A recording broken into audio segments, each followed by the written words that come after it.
você usa na página Psique do Facebook e também no perfil do Instagram do consultório, um espaço para que as pessoas deixassem questionamentos, dúvidas sobre todo o universo da psiquiatria, sobre os transtornos, sobre tratamento, enfim, abrimos espaços para tirar dúvidas, né? E, para nossa surpresa, bastante pessoas deixaram dúvidas, muitas parecidas uma com a outra, então vai dar para responder uma pergunta, 2, 3 pessoas. E mensagens foram mandadas para a gente em inbox, não foram públicas, né?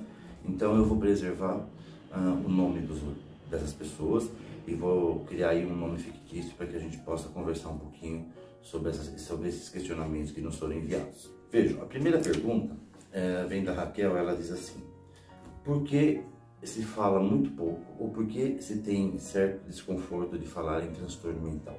Por que os pacientes escondem, e até mesmo entre os profissionais de saúde existe um certo desconforto de falar sobre o assunto? Bom, aqui aí a gente pode explicar de diversos ângulos. Se a gente se remeter lá para a história da psiquiatria, a doença psiquiátrica, antigamente, ela estava relacionada com possessões demoníacas, ela está relacionada com caráter, ela está relacionada com questões religiosas. As pessoas que cuidavam das pessoas com transtornos mentais antigamente eram pessoas à margem da sociedade. Então, eram pessoas que transgrediam a lei e tinham como castigo cuidar dos pacientes com transtornos mentais. Esse estado de coisas foi criando um estigma com a doença mental, né? Foi criando um preconceito que vem até hoje. Mas se a gente for pensar aqui mais modernamente, a doença mental ela é muito relacionada ao comportamento, o que é um erro, né? A doença mental, ela se expressa através do comportamento. A gente percebe a doença mental através de que maneira a pessoa se comporta, através das emoções da pessoa. Isso não quer dizer que a origem da doença mental está no comportamento ou nas emoções. Vamos pensar o seguinte: se você tem uma mancha na pele, uma psoríase, por exemplo, você vai buscar o dermatologista. E você não se sente culpado porque saiu aquela psoríase em você, porque tem aquela lesão de pele, né? É muito tranquilo, é muito comum, você procura o especialista, procura o dermatologista, trata e ok, né? Agora, imagine quando o indivíduo ele passa a sentir medo, ele passa a ter um processo ansioso, onde ele passa a sentir medo, onde esse medo começa a limitar a vida dele, ele deixa de sair de casa, ele fica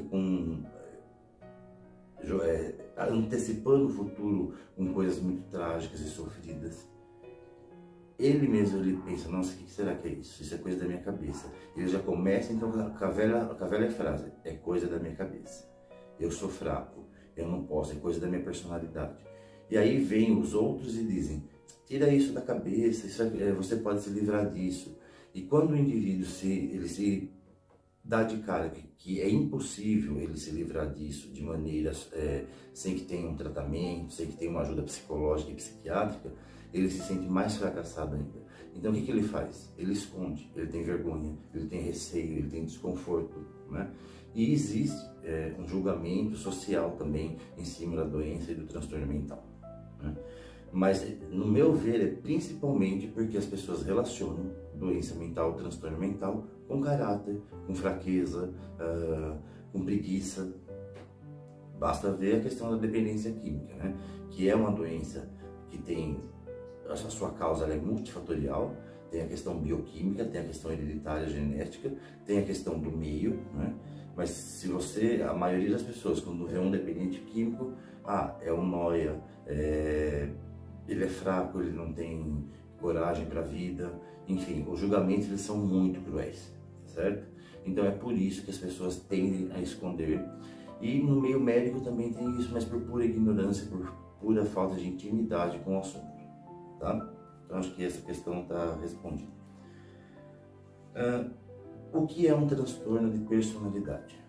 Veja, para a gente falar de transtorno de personalidade, eu preciso lembrar rapidamente para vocês o que é personalidade.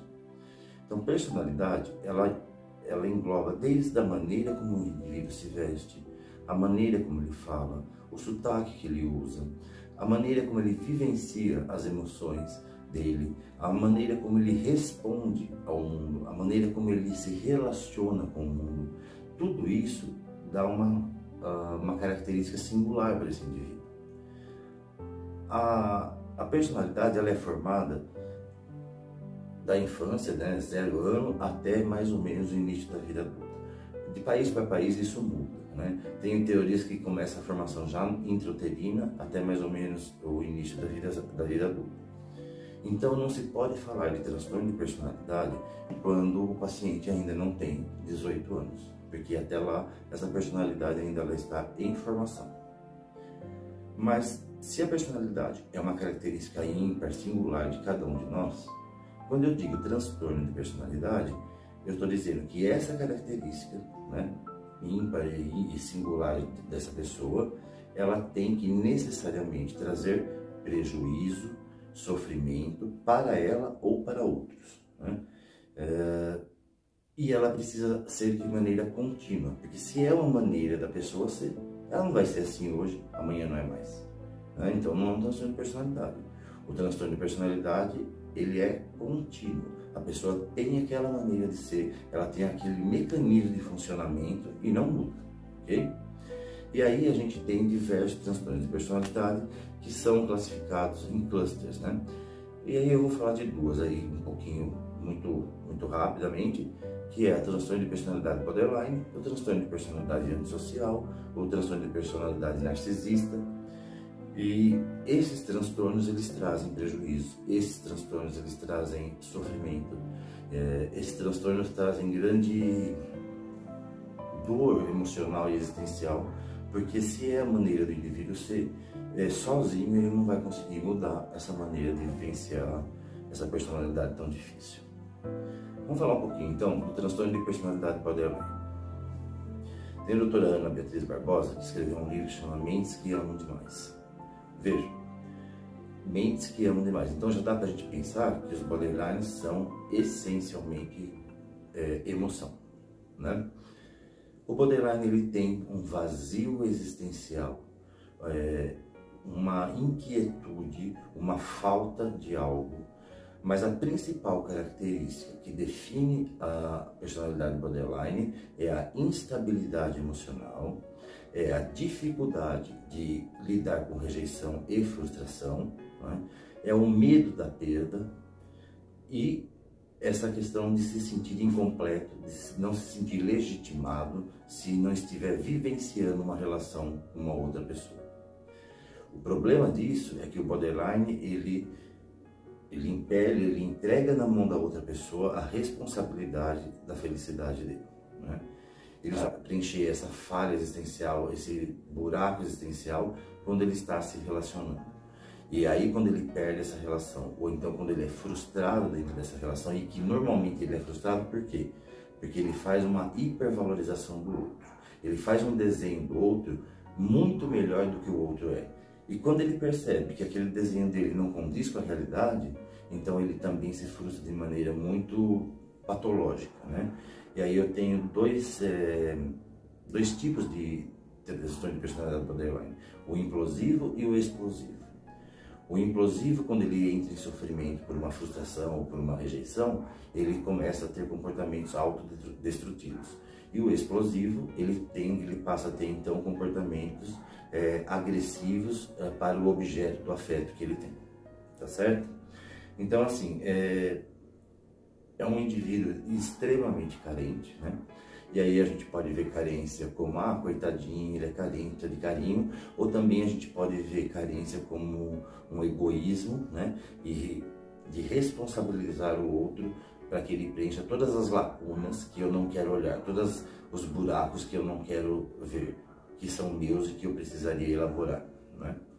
Então isso é um transtorno de personalidade. O tratamento, me perguntaram aqui sobre o tratamento de transtorno de personalidade. Vamos falar então do tratamento de transtorno de personalidade borderline. Aliás, todos os transtornos de personalidade, a nata do tratamento, o carro-chefe do tratamento é a psicoterapia. A psicoterapia, nas suas diversas abordagens, psicanalítica, terapia cognitivo comportamental, mas é o que mais dá resposta, porque o indivíduo ele passa a aprender. Ele tem o que a gente chama de psicoeducação, então ele passa a aprender a conviver com os estímulos que normalmente ele daria sem pensar. E aí ele começa a elaborar o comportamento, certo? Então o principal tratamento é a psicoterapia. A gente pode intervir com medicações nos comportamentos mais expansivos, mais sem controle, súbitos, mas o tratamento é essencialmente psicoterápico. Existe os transtornos de personalidade borderline, a gente tem que fazer muitas vezes, que é comum aparecer como comorbidade com transtorno bipolar. E aí como é que eu diferencio também que é só um borderline ou só bipolaridade ou se é os dois juntos, né? Veja, eu disse para vocês que o transtorno de personalidade ele é uma constante. É um jeito do indivíduo ser, é a maneira como ele se comporta, como ele reage ao mundo. Então ele não fica assim 3 meses assim, depois ele muda, não, é uma constante. O transtorno bipolar, ele é uma doença cíclica. Então o indivíduo fica eutímico, hipertímico, hipotímico, ele vai mudando esse humor, né, ciclicamente. Então aí eu já faço um ponto de divergência entre os dois diagnósticos, tá certo? E ainda eles podem existir concomitantemente, junto com o transtorno bipolar, o transtorno de personalidade borderline. Existem algumas linhas de pensamento que até dizem que, como a personalidade ela é formada da infância até o início da vida adulta, e se o paciente bipolar tiver início da doença bipolar muito precoce, essa personalidade ela vai ser formada sob a égide da bipolaridade, né? Então é muito comum que a gente tenha pacientes bipolares e também como comorbidade o transtorno de personalidade borderline. Outro transtorno de personalidade que é muito comum e que assim causa certa polêmica é o transtorno de personalidade antissocial ou a psicopatia, que aí é o oposto, eu posso dizer, do transtorno de personalidade borderline. O psicopata ele é altamente articulado, ele é altamente razão, né? Ele não tem emoção, ele é incapaz de ter emoção, ele é incapaz de ter empatia pelo outro. Então ele pode fazer as maiores atrocidades com o outro, ele não vai sentir dó, ele não vai sentir arrependimento, ele não vai sentir nojo, né? Mas quando a gente fala de psicopatia, as pessoas pensam no serial killer, naqueles crimes bárbaros. Isso é 1% dos pacientes psicopatas, né? Os outros 99% eles estão diluídos socialmente, né? São os políticos que roubam, são, enfim, pessoas que têm atitudes que prejudicam o outro sistematicamente, mas que ela não consegue se colocar no lugar do outro. É aquele que puxa seu tapete no trabalho, é aquele que está dentro de uma relação afetiva e ele faz um certo domínio do outro, ele faz uma certa humilhação do outro. Por exemplo, ele trai a esposa, até deixa que ela saiba para testar se ainda ele tem o domínio sobre ela, né? O psicopata ele age por prazer, né? Por fama, por emoção não, ele não tem emoção, ele age por prazer, por dinheiro, ele tem que ter um ganho secundário. A única coisa que ele não tem é emoção, né? Ele é privado desse sentimento de emoção. A área límbica no cérebro, onde é responsável pela questão da emoção, no psicopata ela está desativada, né? Hoje a gente já tem exames de neuroimagens que mostram alterações no cérebro do psicopata, né? O que a gente tem que tomar cuidado são com esses psicopatas que vivem no nosso meio social, né? Por exemplo, o psicopata afetivo, né? Tem uma contradição. As principais vítimas de um psicopata, quando ele vai procurar um relacionamento, são os pacientes borderlines, porque são carentes, porque são extremamente emotivos e fica muito mais fácil da manipulação, não é? Então, o psicopata, ele é mau por natureza. Eu sei que muita gente vai revirar aí de ódio de ouvir eu falando isso, mas a maldade do psicopata, para mim, pelos estudos que eu fiz, ele está no gene do indivíduo. Mas pode melhorar isso? Tratamento psicoterápico, principalmente na infância ou na adolescência, quando eu já tenho alguns pródromos desse transtorno de personalidade, mas ainda não posso fechar esse diagnóstico porque o indivíduo não tem 18 anos. Mas nada impede que essa família trate com psicoterapia e coloque limites para esse indivíduo, porque o psicopata ele não sabe lidar com regras sociais nem com limites, ok? Então a gente falou dos dois transtornos de personalidade, a gente falou o que é transtorno de personalidade, a gente ainda falou do transtorno de personalidade com a bipolaridade, né? E também porque a dificuldade e o estigma de falar sobre transtorno mental. Muito bom.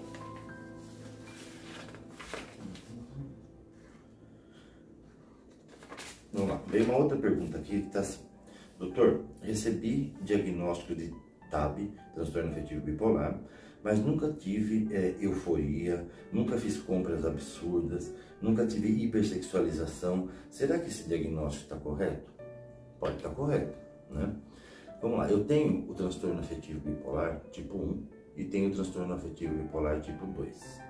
Essa divisão ela é mais didática e também que a gente usa o manual de diagnóstico americano para fazer diagnóstico, então tem que ter alguns pré-requisitos. Qual é o pré-requisito para que eu faça o diagnóstico de transtorno afetivo bipolar? Muito bem, eu tenho que ter um humor que pode apresentar depressão, uma vez na vida ou outra ele apresenta uma hipomania ou uma mania franca, né? Quem não está familiarizado com esses termos, eu tenho vídeos explicando absolutamente só sobre transtorno bipolar, então pode dar uma olhadinha lá. Mas assim, para que eu faça o diagnóstico de transtorno bipolar, eu preciso que esse paciente, uma vez na vida que seja, ele entre em fase de hipomania ou mania e também que esse humor oscile para a depressão. Eu tenho um paciente que tem depressão, mas que uma vez na vida ele oscilou para hipomania ou mania, está feito o diagnóstico de transtorno bipolar. Agora, se esse paciente, quando ele oscila para mania, ele desenvolve sintomas psicóticos, tem grandes prejuízos, precisa ser internado, eu estou diante de um transtorno bipolar tipo 1. E quando ele oscila para depressão, ele tem quadros depressivos graves. Esse é o diagnóstico de transtorno afetivo bipolar tipo 1. Quando eu tenho um paciente que vive com um humor mais rebaixado, mais deprimido, e raramente ele faz uma onda ali de hipomania, sobe um pouquinho o humor, também eu tenho o diagnóstico de transtorno bipolar, que é hipomania e depressão leve ou moderada. E tenho a ciclotimia, que são sintomatologias mais leves, mais amenas, né? Mas que também é considerado um transtorno bipolar.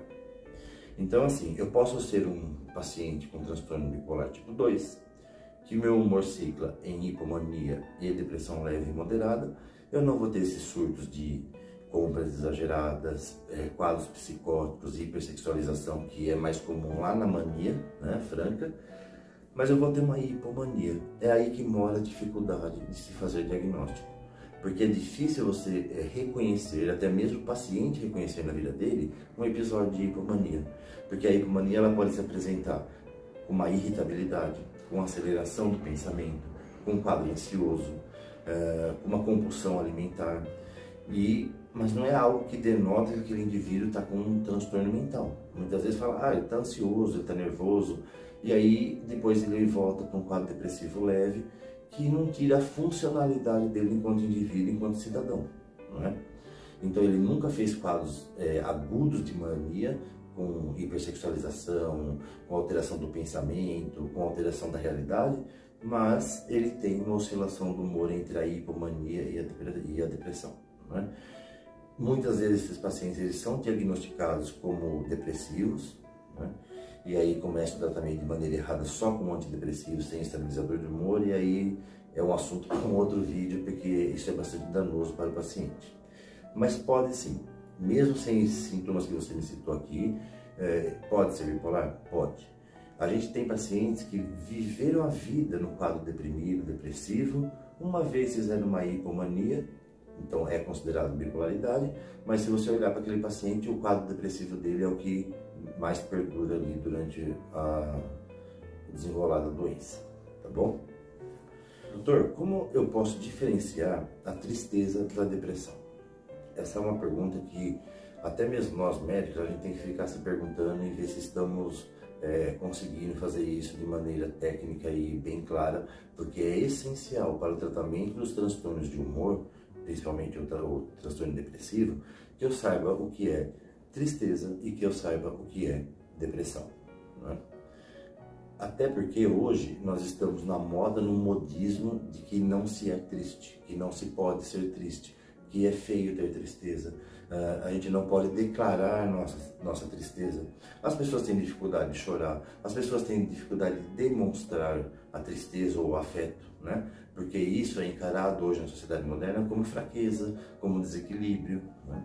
Então, se você pegar as redes sociais, aí você vai ver todo mundo muito feliz, todo mundo muito bonito, magro, malhado, rico, né? Que é uma realidade fabricada, uma realidade de bolha de sabão, na verdade, né? E se você pega alguém que coloca lá na rede social que não está legal, que está triste, essa pessoa simplesmente ela é isolada, ela é ignorada, ela é entendida como fraca, como uma pessoa que só traz notícia ruim. Por quê? Hoje proibiu-se, né, de vivenciar o luto, de vivenciar a tristeza. Tanto é que as pessoas, quando passam por um luto, né, por exemplo, a perda de um familiar, logo querem tomar antidepressivo, elas não querem olhar para aquela dor, elas não querem vivenciar aquela dor, né? Mas qual é a diferença de tristeza e depressão? Primeiro, a tristeza, normalmente ela tem uma causa. Ela tem um trajeto, ela tem começo, meio e fim. Ela sobe numa piora, vai melhorando e passa, né? A tristeza, ela é conselheira, a tristeza, ela é professora. Isso eu ouvi da doutora Ana Beatriz Barbosa também. Por quê? Porque ela permite que você faça avaliações, para que você raciocine em cima daquela situação, até para que você não cometa lá para frente outros comportamentos que possam te levar a essa mesma tristeza. Então é um momento de recolhimento, de olhar para você mesmo e aprender com a situação. A tristeza permite que você faça isso. Já a depressão não. A depressão é um estado de sofrimento, né, com ou sem motivo, que se instala e vai dando para o paciente a falsa impressão, um sentimento de desvalia, de que ele não serve para nada, que ele não consegue nada, e principalmente a questão da atemporalidade. O cérebro diz para aquele paciente: isso não vai passar, esse sofrimento não vai passar, você é incompetente. Então o paciente vai se subjugando e ele perde também a energia. Por quê?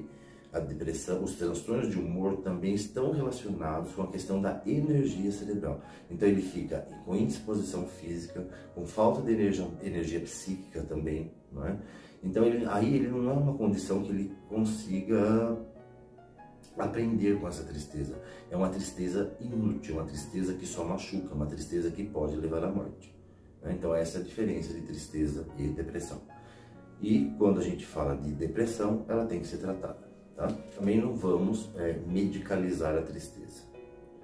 A tristeza faz com que a gente melhore com o ser humano, né? Se toda vez que eu ficar triste eu vou tomar fluoxetina, eu vou tomar sertralina, eu estou deixando de aprender, eu estou deixando de crescer com isso. Vamos lá, outra pergunta. Os transtornos de ansiedade têm tratamento? Se sim, quais são? Bem abrangente essa pergunta, né?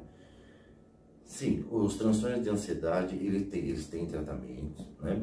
Os tratamentos é a base de medicamentos, medicamentoso, psicoterapia, né? A gente precisa fazer o diagnóstico diferencial também com outros transtornos psiquiátricos, mas ele tem tratamento, é a base de medicamento, psicoterapia e fazer os diagnósticos diferenciais. A resposta ao tratamento dos transtornos ansiosos costuma ser uma resposta com prognóstico bom, que é outra. Dr. Clayton, tem oscilações de humor constante no trabalho, em casa. Isso é normal ou é doença? Gente, olha só. Oscilação do humor, todos nós temos, tá? Quando é que essa oscilação ela é patológica? A oscilação patológica, primeiro, ela vai te trazer prejuízos. Segundo, ela é cíclica, então você vai aos extremos do humor. Você vai para a euforia, para a hipomania e vai para a depressão. Junto disso, a gente vai ter uma síndrome, né? Tem um conjunto de sinais e sintomas que denota que aquela oscilação ela é patológica, não é? O indivíduo perde um pouco da crítica, ele muda até mesmo a maneira de ser quando ele está dentro desses quadros mais agudos. Mas oscilar, o humor, todos nós oscilamos, isso é comum. É por isso que se banalizou tanto a questão da bipolaridade. Ah, fulano muda de opinião muito rápido, ele é bipolar. Não, gente. A doença bipolar é uma doença complexa, que traz sofrimentos, com mudanças de humor e também da energia, porque o bipolar ele não muda só o humor. A energia, por ser um transtorno do afeto, né, e do humor, a energia do indivíduo fica comprometida. Então, quando ele está em fase de euforia, ele fica muito energético. Quando ele está em fase de depressão, ele perde a energia. E ainda a gente pode ter, na bipolaridade, a fase com características mistas. Tá? Qual a diferença entre transtorno afetivo bipolar 1 e 2? Comentei na outra questão, né? O transtorno afetivo bipolar tipo 1, ele cicla entre mania franca e depressão, né? Mais aos extremos do polo, e o transtorno tipo 2 entre hipomania, que seria uma mania mais fraquinha, e depressão leve a moderada.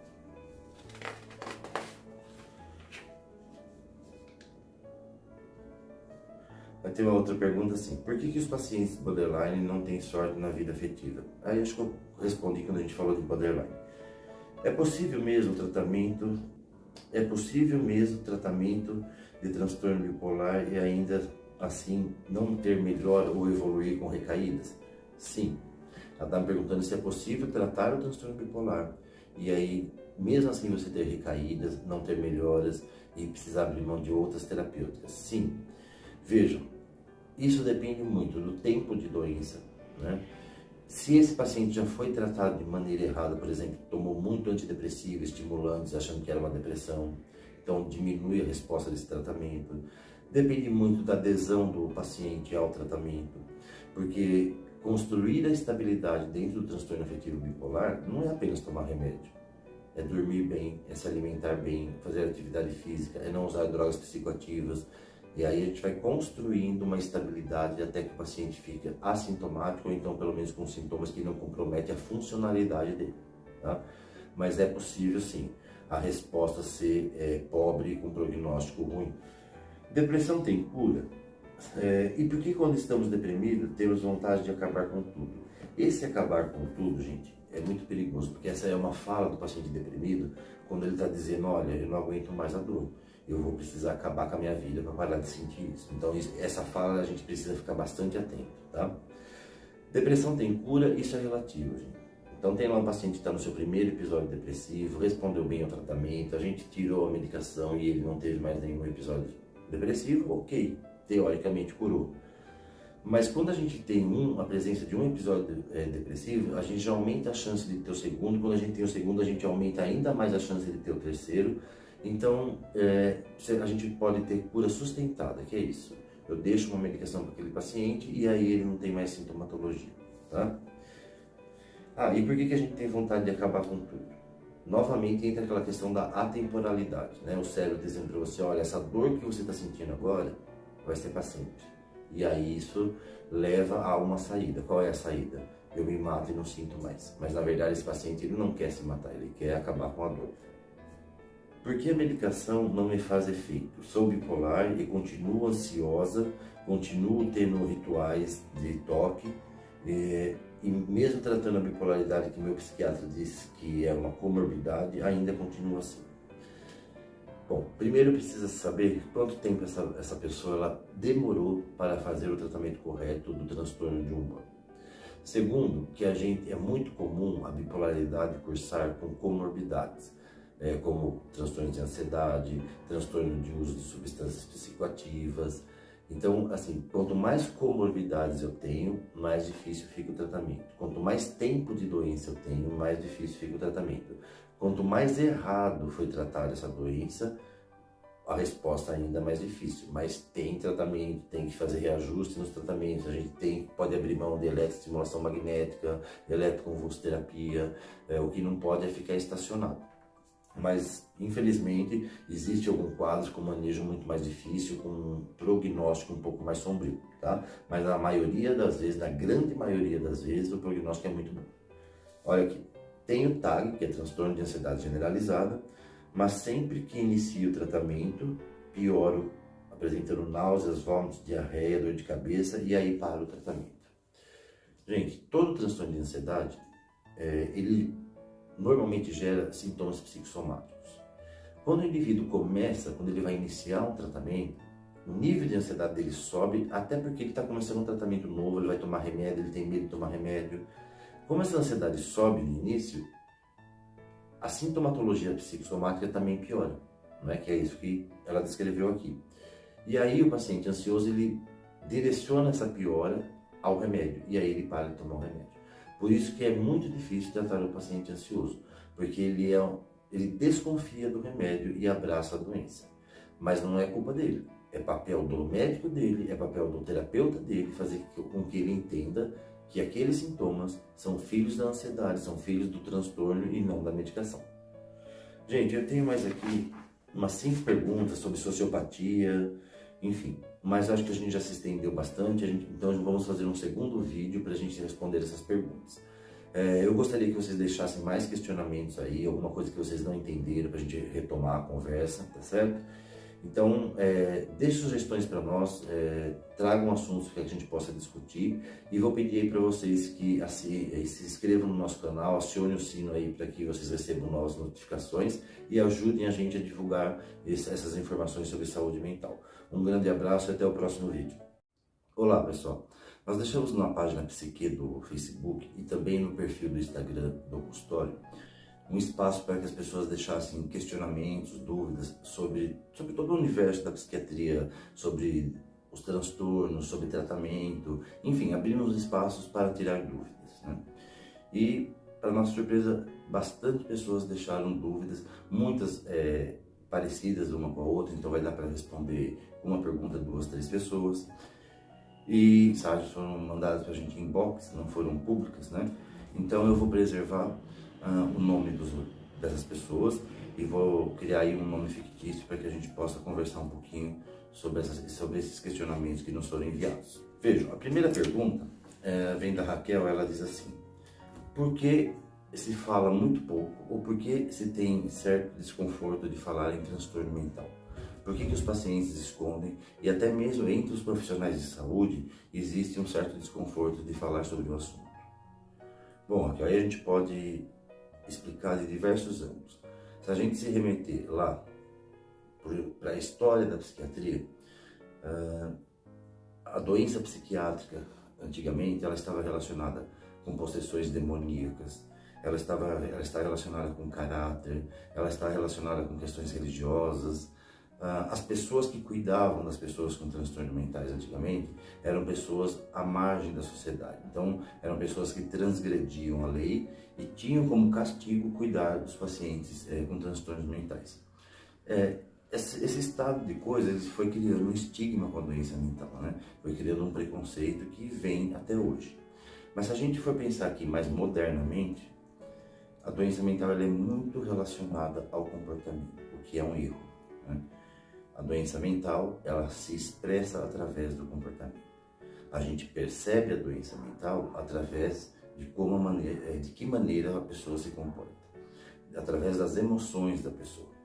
Isso não quer dizer que a origem da doença mental está no comportamento ou nas emoções. Vamos pensar o seguinte: se você tem uma mancha na pele, uma psoríase, por exemplo, você vai buscar o dermatologista. E você não se sente culpado porque saiu aquela psoríase em você, porque tem aquela lesão de pele, né? É muito tranquilo, é muito comum, você procura o especialista, procura o dermatologista, trata e ok, né? Agora, imagine quando o indivíduo ele passa a sentir medo, ele passa a ter um processo ansioso, onde ele passa a sentir medo, onde esse medo começa a limitar a vida dele, ele deixa de sair de casa, ele fica antecipando o futuro com coisas muito trágicas e sofridas. Ele mesmo ele pensa: nossa, o que será que é isso? Isso é coisa da minha cabeça. Ele já começa então com a velha frase: é coisa da minha cabeça. Eu sou fraco, eu não posso, é coisa da minha personalidade. E aí vêm os outros e dizem: tira isso da cabeça, você pode se livrar disso. E quando o indivíduo ele se dá de cara que é impossível ele se livrar disso de maneira sem que tenha um tratamento, sem que tenha uma ajuda psicológica e psiquiátrica, ele se sente mais fracassado ainda. Então o que ele faz? Ele esconde, ele tem vergonha, ele tem receio, ele tem desconforto, né? E existe um julgamento social também em cima da doença e do transtorno mental, né? Mas, no meu ver, é principalmente porque as pessoas relacionam doença mental, transtorno mental, com caráter, com fraqueza, com preguiça. Basta ver a questão da dependência química, né? Que é uma doença que tem, a sua causa é multifatorial, tem a questão bioquímica, tem a questão hereditária, genética, tem a questão do meio, né? Mas se você, a maioria das pessoas, quando vê um dependente químico, é um nóia, ele é fraco, ele não tem coragem para a vida, enfim, os julgamentos eles são muito cruéis, certo? Então é por isso que as pessoas tendem a esconder, e no meio médico também tem isso, mas por pura ignorância, por pura falta de intimidade com o assunto, tá? Então acho que essa questão está respondida. O que é um transtorno de personalidade? Veja, para a gente falar de transtorno de personalidade, eu preciso lembrar rapidamente para vocês o que é personalidade. Então, personalidade, ela engloba desde a maneira como o indivíduo se veste, a maneira como ele fala, o sotaque que ele usa, a maneira como ele vivencia as emoções dele, a maneira como ele responde ao mundo, a maneira como ele se relaciona com o mundo. Tudo isso dá uma característica singular para esse indivíduo. A personalidade ela é formada da infância, né, 0 ano, até mais ou menos o início da vida adulta. De país para país isso muda, né? Tem teorias que começa a formação já intrauterina até mais ou menos o início da vida adulta. Então não se pode falar de transtorno de personalidade quando o paciente ainda não tem 18 anos, porque até lá essa personalidade ainda ela está em formação. Mas se a personalidade é uma característica ímpar, singular de cada um de nós, quando eu digo transtorno de personalidade, eu estou dizendo que essa característica, né, ímpar e singular dessa pessoa, ela tem que necessariamente trazer prejuízo, sofrimento para ela ou para outros, né? E ela precisa ser de maneira contínua, porque se é uma maneira da pessoa ser, ela não vai ser assim hoje, amanhã não é mais, né? Então não é um transtorno de personalidade. O transtorno de personalidade, ele é contínuo. A pessoa tem aquela maneira de ser, ela tem aquele mecanismo de funcionamento e não muda, ok? E aí a gente tem diversos transtornos de personalidade que são classificados em clusters, né? E aí eu vou falar de duas aí um pouquinho, muito rapidamente, que é a transtorno de personalidade borderline, o transtorno de personalidade antissocial, o transtorno de personalidade narcisista. E esses transtornos eles trazem prejuízo, esses transtornos eles trazem sofrimento, esses transtornos trazem grande dor emocional e existencial, porque se é a maneira do indivíduo ser, sozinho ele não vai conseguir mudar essa maneira de vivenciar essa personalidade tão difícil. Vamos falar um pouquinho então do transtorno de personalidade borderline. Tem a doutora Ana Beatriz Barbosa que escreveu um livro que chama Mentes que Amam Demais. Veja, mentes que amam demais. Então já dá para a gente pensar que os borderlines são essencialmente emoção, né? O borderline ele tem um vazio existencial, uma inquietude, uma falta de algo, mas a principal característica que define a personalidade borderline é a instabilidade emocional, é a dificuldade de lidar com rejeição e frustração, né? É o medo da perda e essa questão de se sentir incompleto, de não se sentir legitimado se não estiver vivenciando uma relação com uma outra pessoa.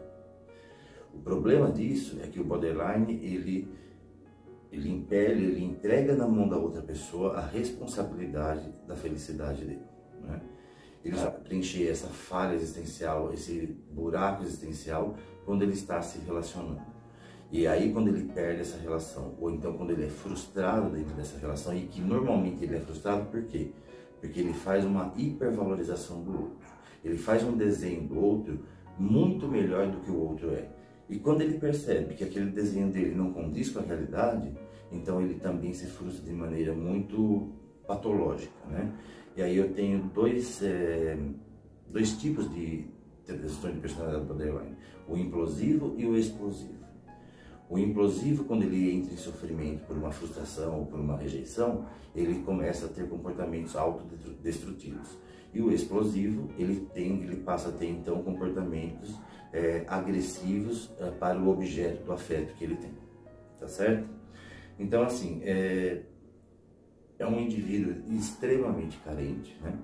E aí a gente pode ver carência como, coitadinho, ele é carente de carinho, ou também a gente pode ver carência como um egoísmo, né? E de responsabilizar o outro para que ele preencha todas as lacunas que eu não quero olhar, todos os buracos que eu não quero ver, que são meus e que eu precisaria elaborar, né? Então isso é um transtorno de personalidade.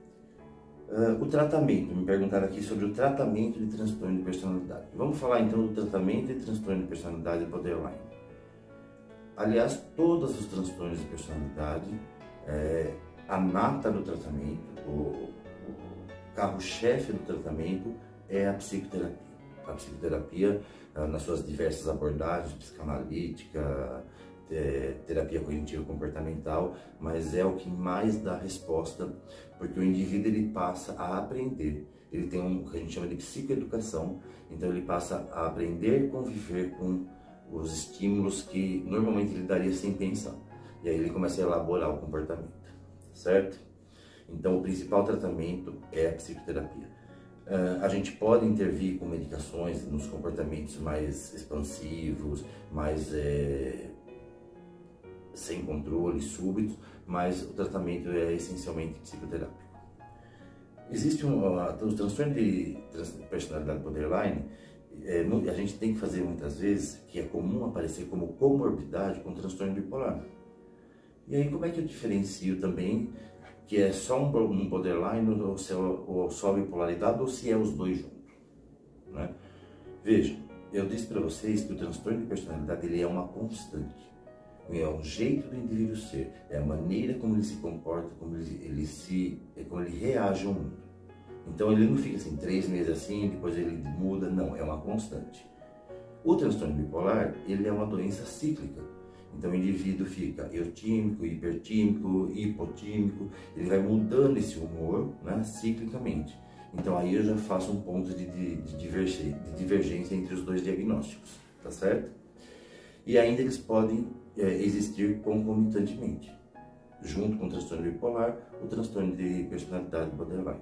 Existem algumas linhas de pensamento que até dizem que, como a personalidade ela é formada da infância até o início da vida adulta, e se o paciente bipolar tiver início da doença bipolar muito precoce, essa personalidade ela vai ser formada sob a égide da bipolaridade, né?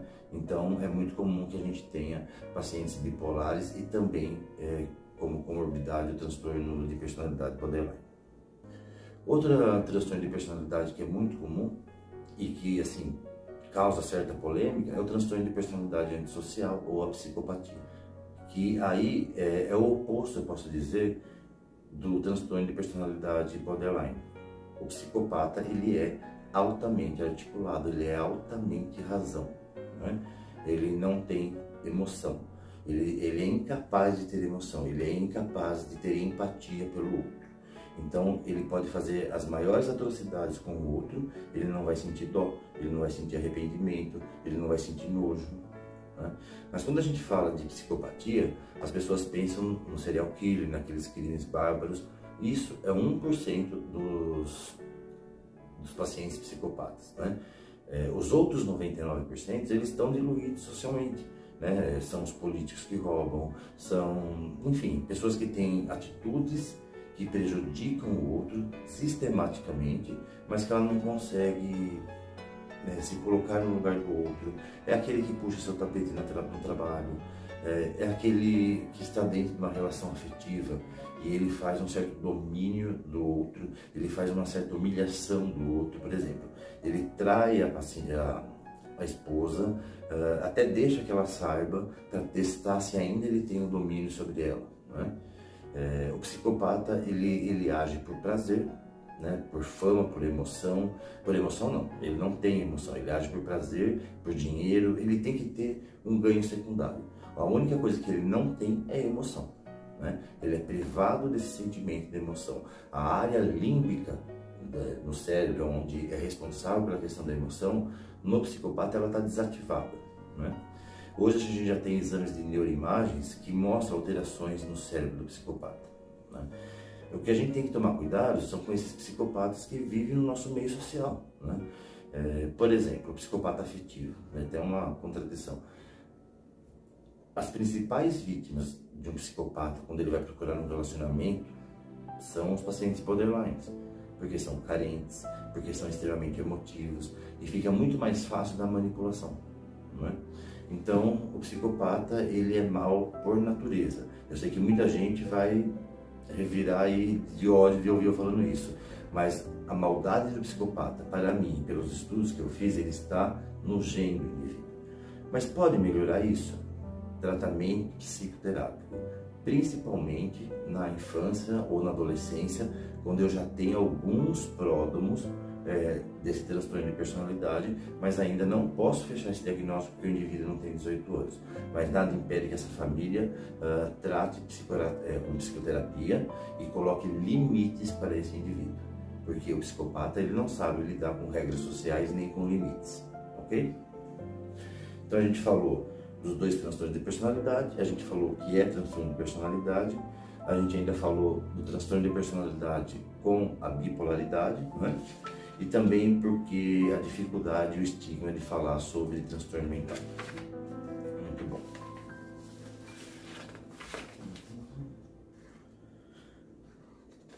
Vamos lá, veio uma outra pergunta aqui que está assim: doutor, recebi diagnóstico de TAB, transtorno afetivo bipolar, mas nunca tive euforia, nunca fiz compras absurdas, nunca tive hipersexualização. Será que esse diagnóstico está correto? Pode estar correto, né? Vamos lá, eu tenho o transtorno afetivo bipolar tipo 1 e tenho o transtorno afetivo bipolar tipo 2. Essa divisão ela é mais didática e também que a gente usa o manual de diagnóstico americano para fazer diagnóstico, então tem que ter alguns pré-requisitos. Qual é o pré-requisito para que eu faça o diagnóstico de transtorno afetivo bipolar?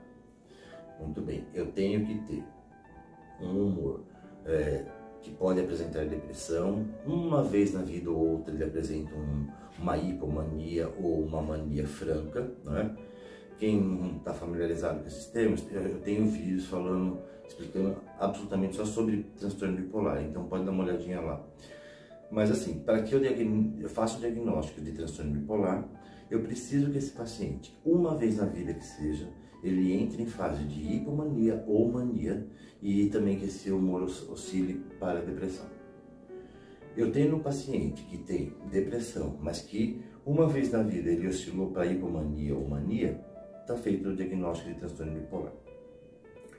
Agora, se esse paciente, quando ele oscila para mania, ele desenvolve sintomas psicóticos, tem grandes prejuízos, precisa ser internado, eu estou diante de um transtorno bipolar tipo 1. E quando ele oscila para depressão, ele tem quadros depressivos graves. Esse é o diagnóstico de transtorno afetivo bipolar tipo 1.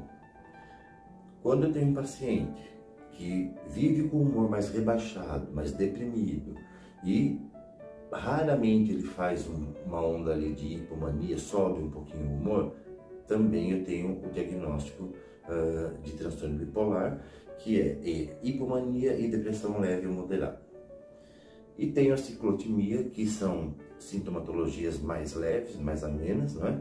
Mas que também é considerado um transtorno bipolar.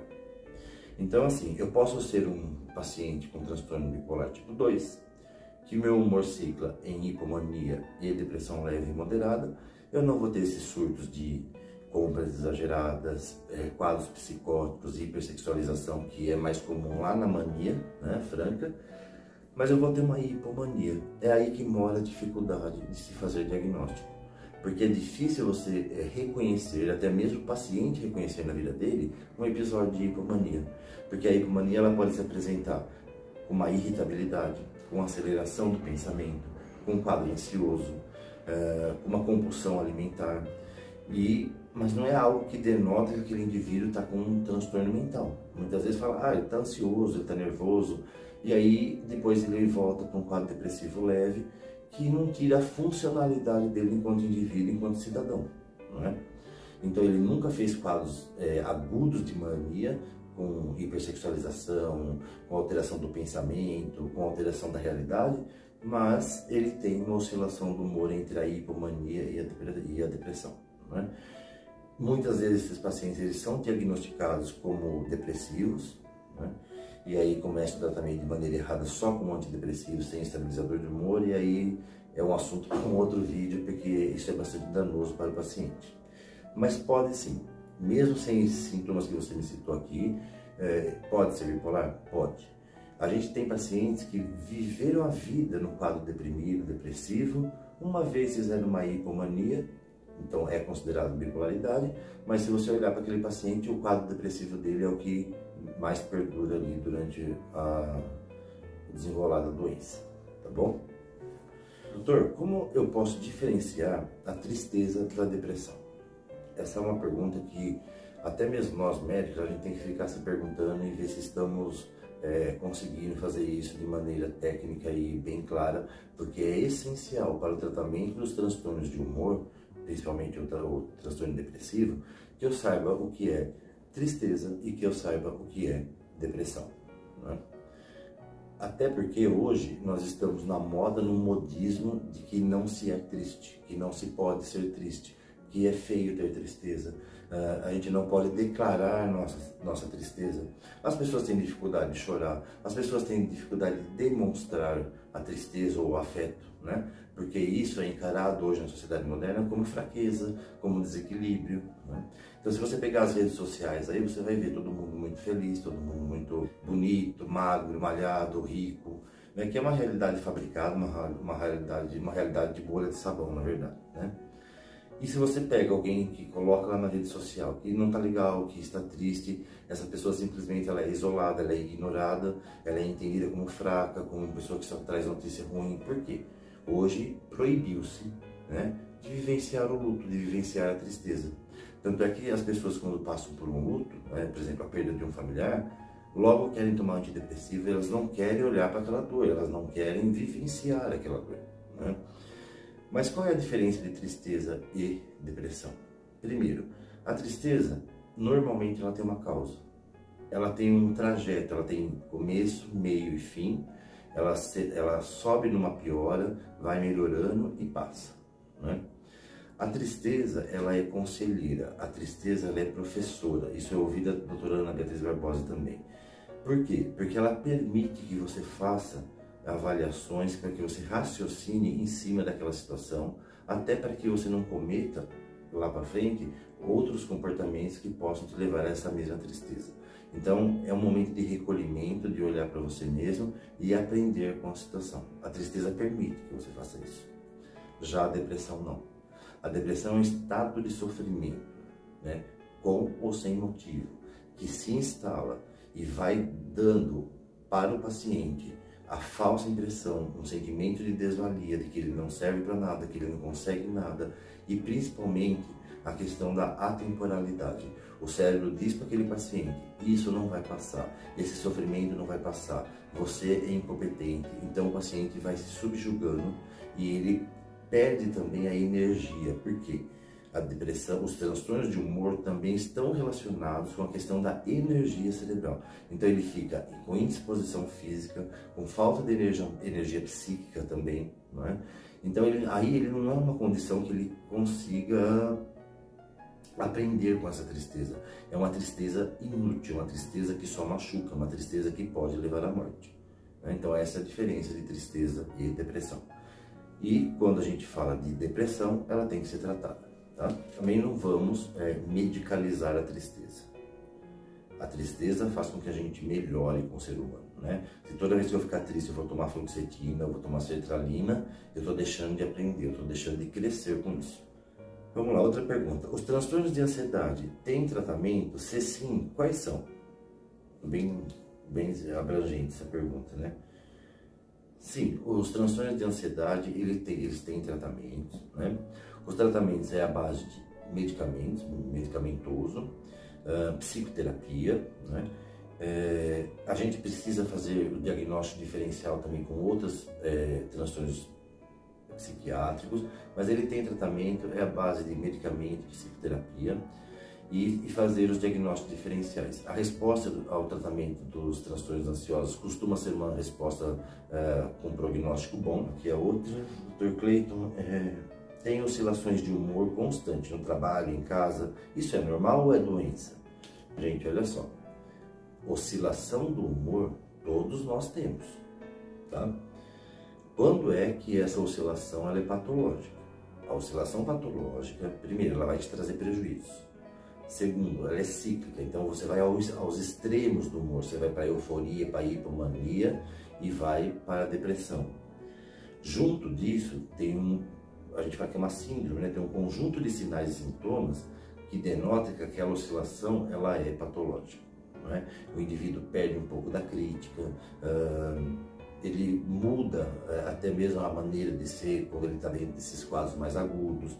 Mas oscilar, o humor, todos nós oscilamos, isso é comum. É por isso que se banalizou tanto a questão da bipolaridade. Fulano muda de opinião muito rápido, ele é bipolar. Não, gente, a doença bipolar é uma doença complexa, que traz sofrimentos, com mudanças de humor e também da energia, porque o bipolar ele não muda só o humor, a energia, por ser um transtorno do afeto, né, e do humor, a energia do indivíduo fica comprometida. Então, quando ele está em fase de euforia, ele fica muito energético. Quando ele está em fase de depressão, ele perde a energia. E ainda a gente pode ter, na bipolaridade, a fase com características mistas. Tá? Qual a diferença entre transtorno afetivo bipolar 1 e 2? Comentei na outra questão, né? O transtorno afetivo bipolar tipo 1, ele cicla entre mania franca e depressão, né? Mais aos extremos do polo, e o transtorno tipo 2 entre hipomania, que seria uma mania mais fraquinha, e depressão leve a moderada.